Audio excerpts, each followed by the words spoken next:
All right. Here's a Don Keithley quote. I listened to him Sunday. You guys were in there too, weren't you? Greg, Mary, weren't you with Keithley? No, you weren't.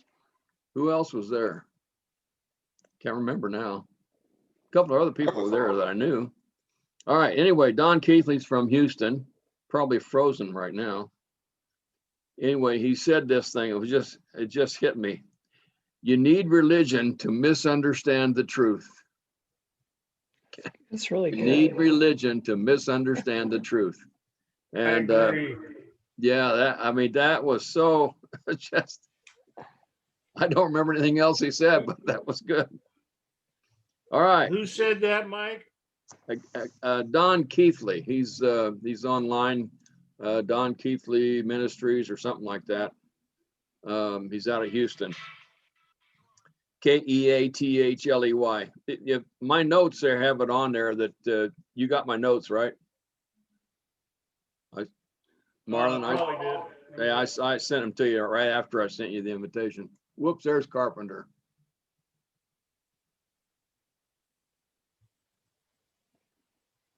Okay.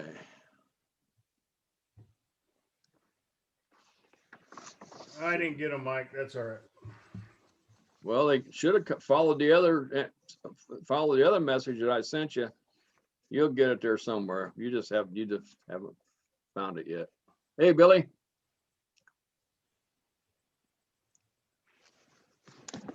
You on, Bill?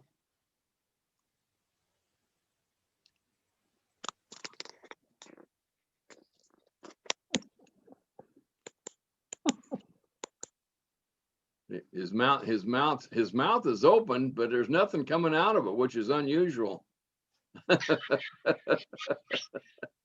All right.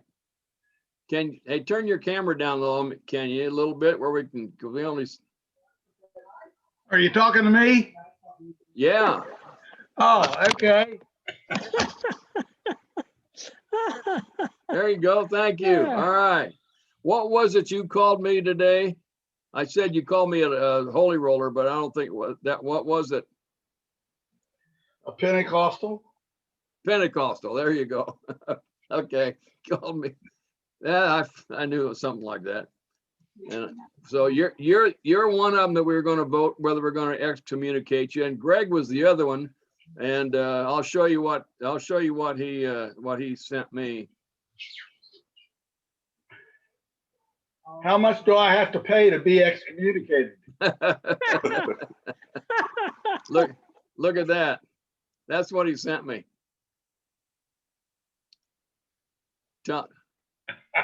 I read that. That's good. Yeah. Telling me our Bible class is like a seance. Okay. Well, Yep. All right. I can handle it. All right, here we go. Some of this is going to be kind of a recap of what Paul talked about. And I had really a great message going through my head this morning while I was still half asleep in bed. When I got up and tried to start writing it kind of all went away. But anyway, I still have some questions here for you, and because things that I think they're really important for us to recognize. First question, is there anything required of man by God for salvation? No. Mary shaking her head no. No. No, you said no, Bill? Okay. All right. Yeah, well, we agree with that. There's nothing required of man by God for salvation. Is there anything required of man for salvation? Good question. No. Remember, I left God out of that part of the question. Not to have salvation, no. Okay, but there is something that, go ahead, Bill. Yeah. Well, I was just going to say, to enjoy the fruits of that, yes, there is.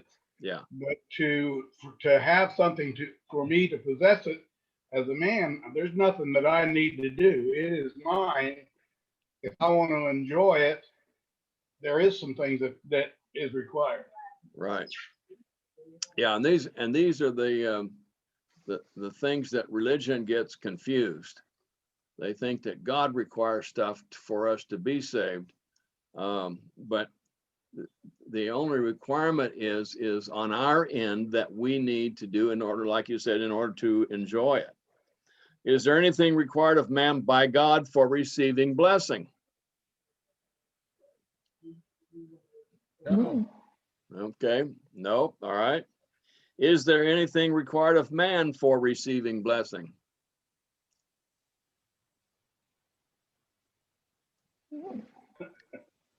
What? Is that a trick question? That's a trick question. Well, it's a little bit. Just want you to think, because we need to remember, and again, this is why religion gets things confused. They think faith is required by God for us to be able to do and have these things. Could you Now, ask that question again? Yeah, is there anything required of man for receiving blessing? Now, technically, no for receiving it because we already have it, but for experiencing and for enjoying it, there is faith is required, because if you don't have Right. faith, you're not going to even be aware that you have it. Okay, but not for getting it from God. God has already given it. What is required for experiencing the abundant life? You know, Jesus said, I came to give you life and that more abundantly. My standard answer to that has always been love. Okay. Love is required. Okay.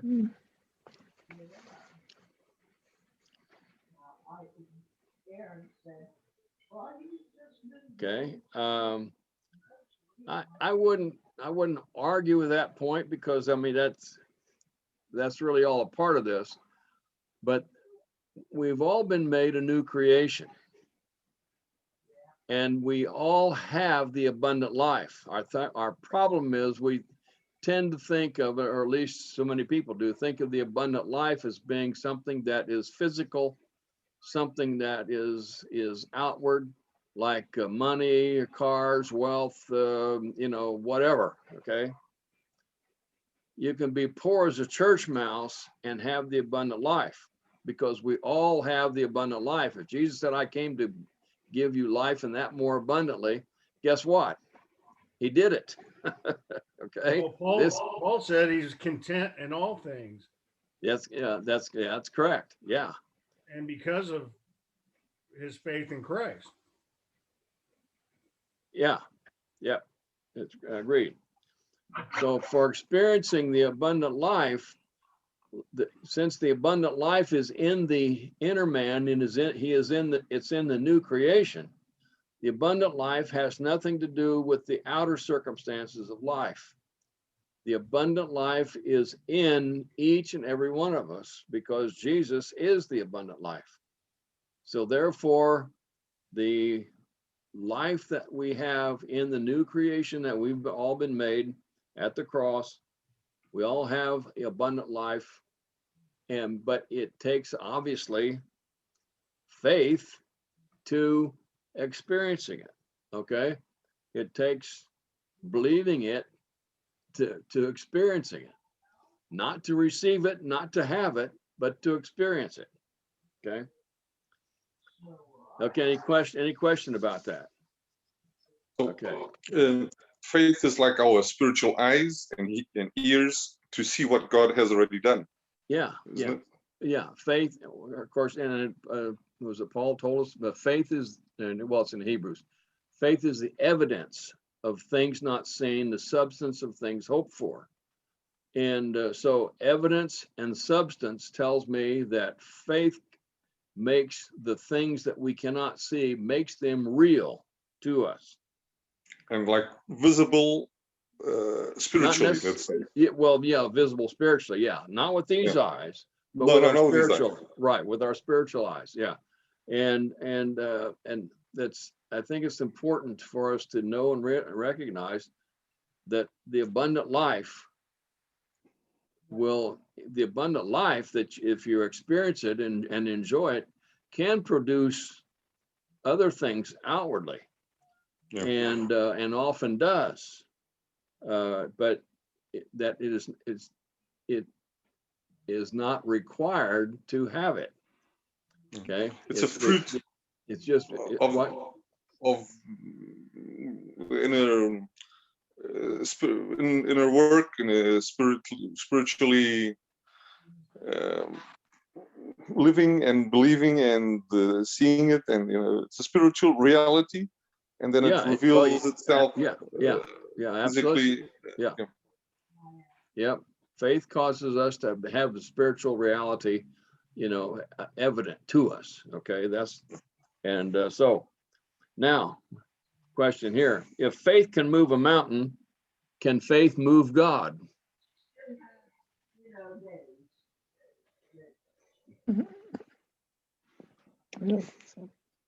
Whoop, let's see. Oh, here, Carl wants in. Oh, okay, here we go.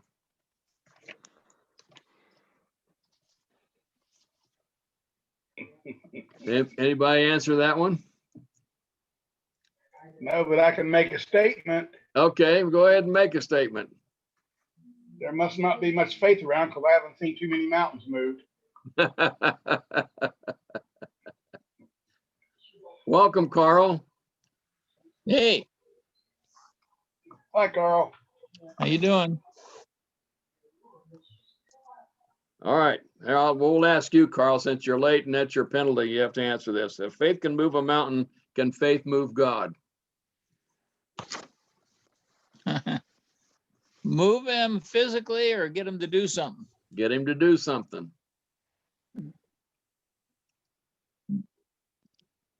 No, I don't believe it can.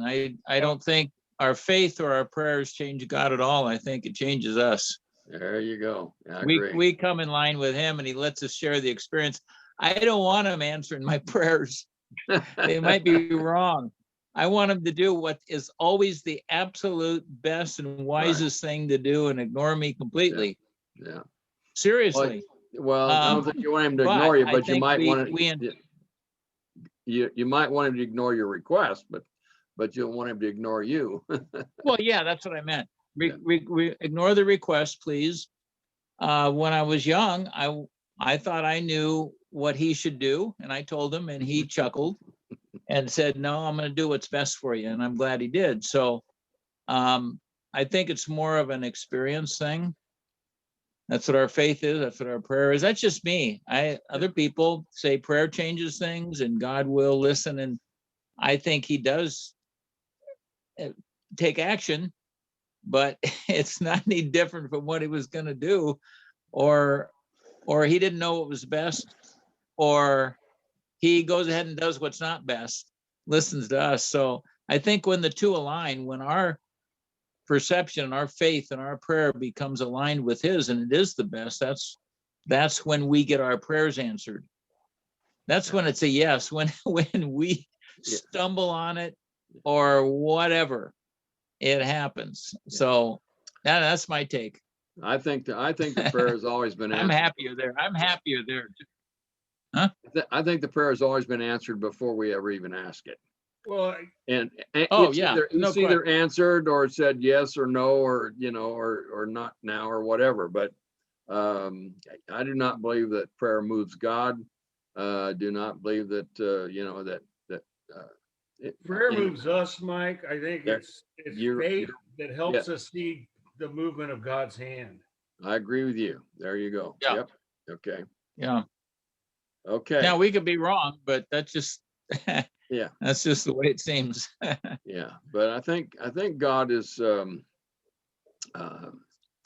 He knows what's best. And my prayers most often I ask for something and then I say, but hey, I want whatever is best. So I tell you, I say, this is what I want, but what I really want is what is best. So Oh, gee, that's what Jesus did. That's what Jesus did. He said, "Hey, take this cup from me, but bottom line is, thy Yeah. will be done." right, I exactly. mean, Yeah. you can't miss with that formula. Yeah, no, you're right. Okay, faith and prayer are both for us, enabling us to participate in what God has already done or is doing. That's my statement. You can take it or leave it, whatever, but I'll say it again. Faith and prayer are both for us, enabling us to participate in what God has already done or is doing. And I think I shared before about when I told Junie that I heard the Lord say, hey, you're going to California. And so she says, well, okay, but I'd like to be near your folks in hills and trees. And I knew my folks lived at Manteca. And there are no hills and trees around Manteca.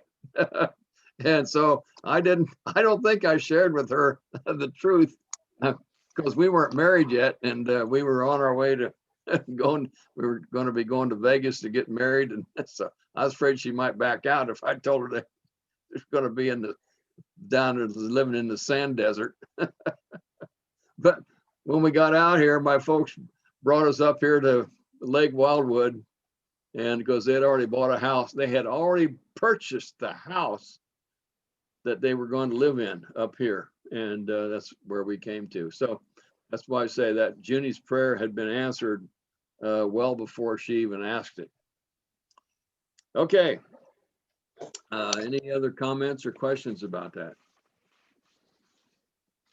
You know, you're always free to disagree here. I tell people they can come here and be a part of this fellowship. They can disagree.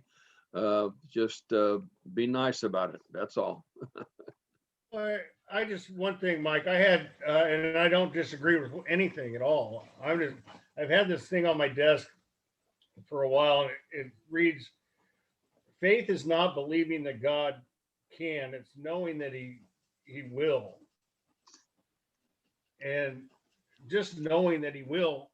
And like Carl said, just let your will be done. It's not our wish. Just because it didn't happen doesn't mean God's not moving. Yeah, but It didn't happen our way. Right. So much religion though teaches that, well, that God will do what we want if we have enough faith, if we pray hard enough, or if we do whatever. Okay, and that's what I'm trying to, make sure we move away from in our thinking, because obviously that's not the case. That God's will. God is a good parent. We're going to talk about that in a minute with Bill's paper. And God is a good parent.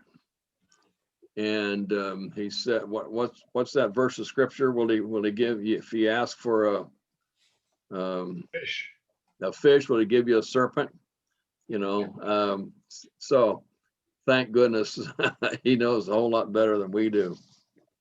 All right, anything else right there? Okay, Bill, and I sent you guys the notes. You either, if you look at your email, you'll find them there. Oh, first of all, I gotta show you this one. Well, if you got it, this is, I went to Paul Gray's website. He's got a lot of good little things on there. And, but this one, can you read that? Law and grace met on the road to Damascus. Grace won. I love that, man. It just really struck me, just nice and simple. Law and grace met, grace won. Okay, Billy. Would you have your paper with you, or? I got my phone. Oh, okay. All right. This is from Bill, and he'll read this. And I shared this somewhere when I sent this out, saying that the Lord talks to me like he talks to Bill here. Okay, and we're quite similar. We're both smart alecks, and so sometimes I think the Lord answers us, talks to us in the way that we talk, because that's what we understand. I'm not sure we really understand sweet talk. So, and I think you'll see part of that in this. So go ahead, Billy. Well, in reality, this is if you stop and listen to the whole thing, when it's all said and done, you'll find out that I probably got chewed out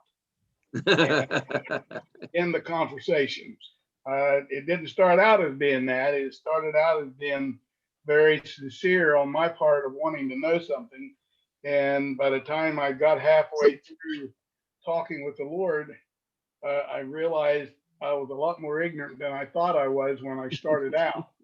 And so I'm going to read it like I wrote it to my family. And it says, to my family, especially the little ones. And I have a lot of little ones running around out here. It said, sharing thoughts. They never come out in written form exactly like it happened in time. Some of my most enjoyable time with the Lord is my hour-and-a-half drive to and from my work location. As I was driving back from work yesterday, I was talking with the Lord, and I commented that they say that as you get older, you become more childish. Since they consider me old, would it be possible to ask a little boy question? Then I asked him something that I had thought about for a long time. When Adam sinned and tried to separate himself from you, why didn't you just smite him down, grab another handful of dirt, and start again? You spoke the world into existence by your word, so why didn't you form another Adam and save the world all the grief and sorrow that the first Adam caused by his sin? First, he said, spoken like the little boy you really are, thinking only in human terms for your own well-being. You really haven't thought this out. It's really very simple. Love is the answer. Then he said, for a guy who talks about love all the time, you sure don't seem to understand it much. Like I said, my love is not an attribute. Love is my essence. It's who I am. Death is not part of my essence. I'm only about life. My son never spoke or touched anyone that he didn't give them life, and he and I are one. As for Adam, I loved Adam, and I love Adam. He didn't just begin in the Garden of Eden. He has always been with me. He wasn't always aware of me, but I personally have known him always. Then there is you and your family and all their families.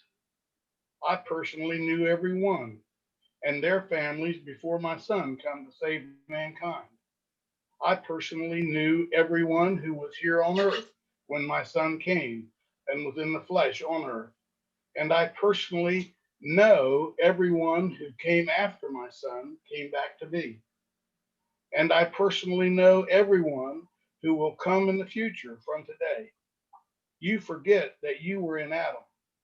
And what I did for Adam, because I loved him, I also did for the whole world, because I loved them. Go back and read. Just a minute, I lost something.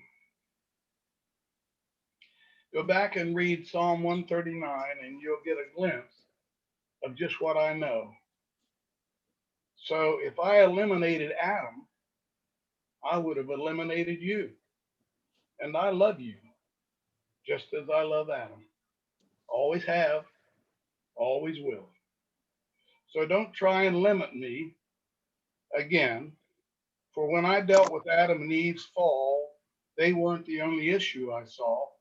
The only issue I saw in them, every person personally who was created and the world. I saw in every person personally who was created and would come into this universe that I had created. Universal and personal are all the same to me. Time and eternity all exist in me. I died for all men, and all men are personal to me. I have known them before they existed, even in the womb. I know their days. But what you and the world needs to know is that I love you. When my son went to the cross, He died for all. He knew them all by name. They were in him when he created all things. So, little boy, where did you originate? In my love. Love, love, love. You cannot escape it. I told you I would seek you out. Hello. Do you know now understand more about why I left the 99 to go get one lost sheep, or why he had them pick up every piece of food left after he fed them all with food? It was love. Can you understand now why after Peter denied him 3 times and took his friends and went back to fishing, that he prepared a meal on the shore, and after feeding him, he said to Peter, feed my lambs. Love, because my love never quits and it never fails. For you see, in my knowledge all about you, always, I know all your questions, even before you ask them. But only as a child, filled with awe and wonder, can you really hear my answer. Jesus is the Father's love, and Jesus is the answer.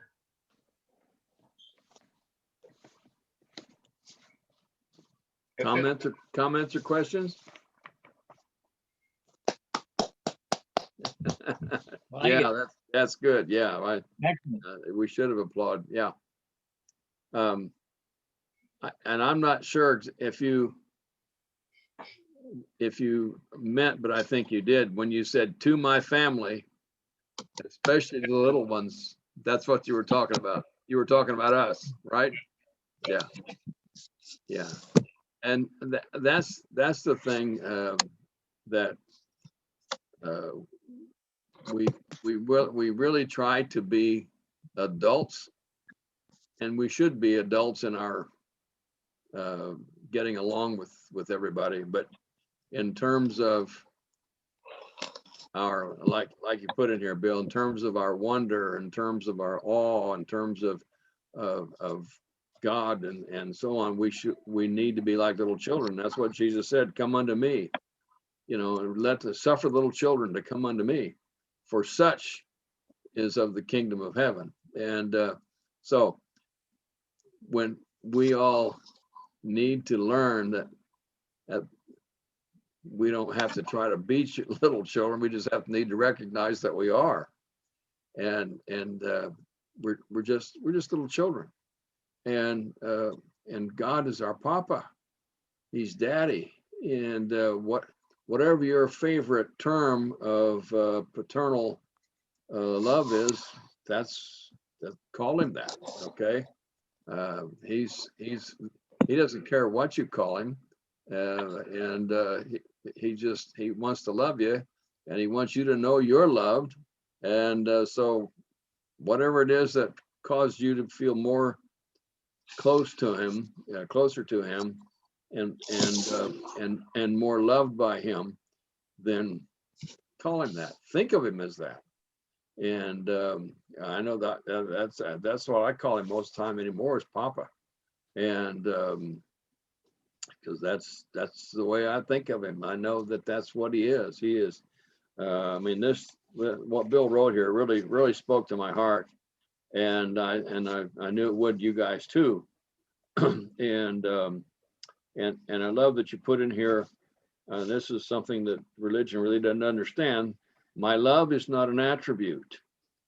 Love is my essence. Love is God's essence, and it's his other attributes are love, peace, patience, and all that kind of all the fruit of the Spirit. But love is his essence. That's who he said. That's who he is. And if that's just something that if we never really get a hold of, we're never really grasping who he is. And I know, as much as we try here, we still can't grasp who he is. We will never know. Even when we get there, we'll see him face to face. We're just going to, at that point, be in awe and wonder, if we haven't already been here, and at who he is. and we're going to understand a whole lot more when we see him. But it is my belief that we are never going to get to the end of knowing and discovering who God is. Eternity is going to be God's joy in revealing himself to us, and it's going to be our joy having him revealed to us, getting to learn who he is and who we are. And because it's important for us to understand that as he is in this world, so are we. We are like him now. And but our problem is we don't recognize as we look at our flesh, and our flesh, we often mess up and do things, and we're concerned about it. We only need to be concerned about it if we're going to live in it and continue in it. But you know, the problem with religion, they focus on sin. And true Christianity, true being, is we focus on Jesus. We focus on the solution, not the problem. And but problem is religion focuses on the problem, and but the problem isn't the problem. The problem is that we don't see the solution, and that the solution has already occurred, has already happened, and that there's nothing we can do about who we are in the new creation, and there's nothing we can do about the old man. The old man has been crucified and has been buried. Paul says we died with him, we were crucified with him, we were buried with him, and we rose with him. Not in the old man, not in the old flesh. That was done away. And this really goes back to the parable of the sheep and the goats and the wheat and the tares. I've shared this before, but I'm doing it again because I think we need to really understand this. We are both the wheat and the tares. Religion will tell you, well, no, only a saved person is the wheat, and the tares are somebody who's an unbeliever. Not so. The wheat and the tares are all the same person, okay? And the sheep and the goats are all the same person. The flesh are the goat and the tares. The new creation that we have been made from the cross is the wheat and the sheep. So just remember that. Your wheat, your sheep, you don't have to worry about the other one, the other stuff, okay? You're already complete in him. This is another thing. Why don't we believe what we've been told all those years? And Carl and I were talking about today, because we don't question it. It's not until we begin to question all the stuff we've been taught that we begin to get some answers, and we begin to be free. We begin to go ahead. What, Carl? That's the problem, Mike. We believed it. Yeah, we believed what we were taught. We believe. Yeah. Well, it's normal to without believe. question. Yeah, it's normal to believe what you've been told over and over. It sounds right because you heard it the time. It doesn't make it wrong either. We've heard a lot of things over and over that are true. Yeah, correct. I'd say the majority. I grew up in a pretty good church, and I'd say the majority of what I heard was true or basically true. But some things that I heard over and over became true because I heard them so much. And then I had to look into things and discover for myself. And then I found out, well, they hadn't given me all the information. There was they either didn't know about it, or they knew about it and didn't want to present that and give me the whole story. And that's not trusting people alone with God. You give them everything. I don't mean bad stuff, but give them all the information and let them work it through. That's a safe thing to do. You can trust God alone with information. Yeah. You can trust people alone with God and information. He can handle it. Right. We don't need to step in and make sure we censor it and rig it and all that stuff, because as you and I talked to Mike today about, all of us want to validate what we believe by telling somebody something and having them go, oh, you're right. that's right. And then it makes us feel like we're right too, but that doesn't make it right. No, Doesn't make it true. So, Right. so let the information come out. Paul said, examine everything Right. carefully exactly. and then hold fast to that which proves to be good. Yep. That's, yeah, that's excellent. And of course, that's, what I share over and over. Don't believe anything that I say because I say it. Only I believe. sure don't. I know you don't. In fact, But when you say it, Mike, I go test it doubly. But Yeah. you've proven to be true a number of times. yeah, More than occasionally- one. Occasionally I get something correct. But More anyway, than one. it's- Yeah. But He's the like point, with it, so, hey, Mike, real Yeah, quick. yeah. Growing up in the Catholic Church, I've always believed God, I viewed him in a way of punisher, disciplinary, always doing the right. There was no relationship there, I should say. Right. There was no room for mistakes. There was no room. If you did something wrong, you were about ready to get punished for it. and a lot of that comes from learned behavior, not taught behavior, but learned behavior from our parents. Because what happens when we do something wrong as kids? And I don't want to get too deep into this subject, and I could be off base here from what you're talking about. But a lot of our belief, and it's hard to let go sometimes, of how we view God as far, and that's where our faith kind of gets hindered. That's where my faith got hindered for a long time. Yeah. Is thinking that I had to do this, and this Right. to be viewed and good by God, or be viewed well by God, and that is not true. No, you're right. Absolutely. No, God loves us, period. And so, you and you might as well give up trying to earn his love, because you can't do it. And he loves us beyond our wildest imagination. But I've And noticed when we're going, so many times people will view themselves through other people's eyes and not through God's eyes. right. And Yep. and that's where I think things get a little messy with people even becoming, one of the biggest reasons why people never became a Christian, because they never met one. And one of the biggest reasons why they have second biggest is because they did meet one. It's just, I think that a personal relationship is key to how we view God and how we view his mercy and blessings and his grace in our lives. I used to view things as punishments of God, but now I look at them as blessings.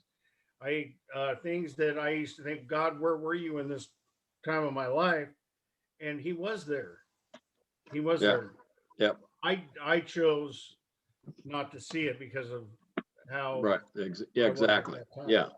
Yeah. A lot of times we look, say, God, maybe something disastrous happens to us, and we're say, God, where were you? And he said, I'm the same place where when my son was crucified, I was there. I was in him. I'm with you. And he doesn't promise that we're not going to have problems or disasters in our life. It's just like, let's stuff down there in the southern part of the country. God's not doing that. He's got his world out here. He set it in motion, and but he's not doing that to punish anybody. And so we just need to remember, God is good, way beyond our wildest imagination. And like Bill has written here, let's just be little children, and let's let him love us, and let's just kind of sit back and relax, and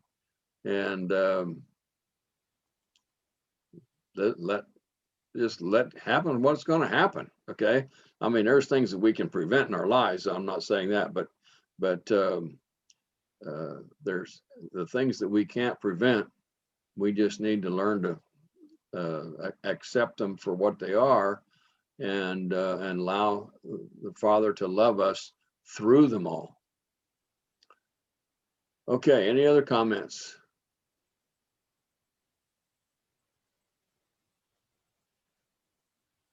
Okay, well, that's all I've got for this evening. And appreciate you guys, love you all. And I hope you all understood that that was a joke when I was talking about excommunicating somebody. I'm sure Greg knew who it was. I was just hoping it wasn't June.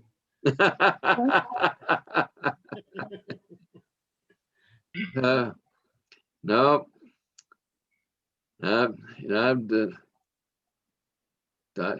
we don't do that kind of thing. We don't have a membership anyway, so.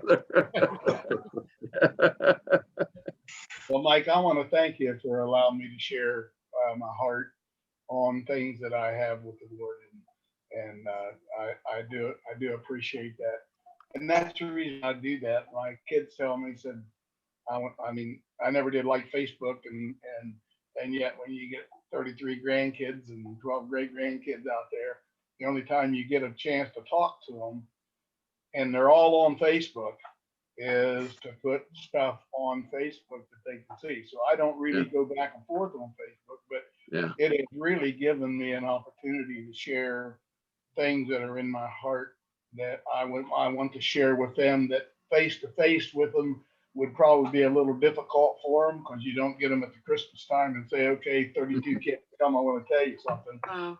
They're not really in line for that, but you'd be surprised what they hear in the comments sometimes that I get, not just from the kids, but the kids' friends and their parents that write and say things, because sometimes you can express things that parents want to express that don't really have the means to express that.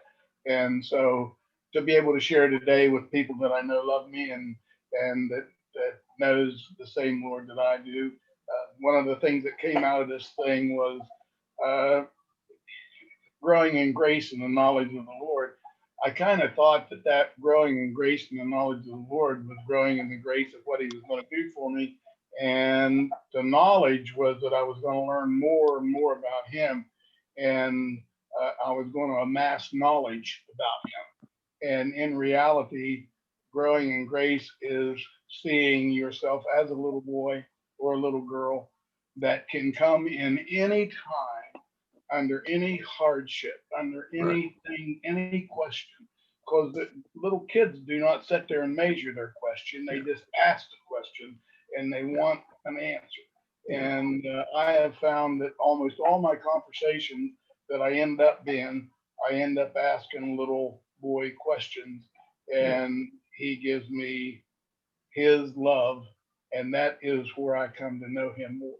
So thank you, all of you. I remember, Jen, you brought that up. I just remembered, I think something I wrote, many years ago. I used to write something called Mike's Musings.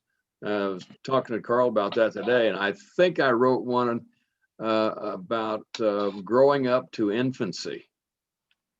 And I'm going to look that up and see if it was worth repeating.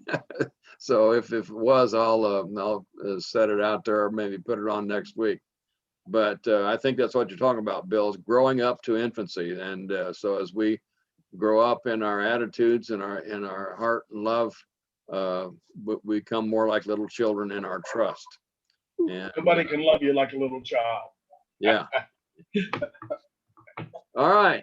Love you guys, all of you. I appreciate you all very much. Glad you're here. And appreciate you being here. It's like a reason I ever started this was because I had a message that I had to get out.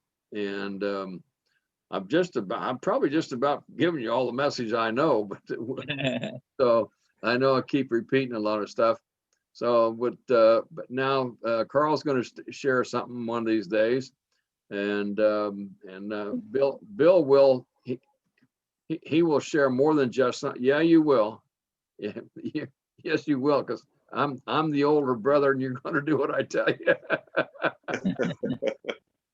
And the rest of you as well, you know, I keep telling you guys, if you've got a message, you bring it, you know, and I know you guys all have something that you have from the Lord, so you don't have to have any special invitation.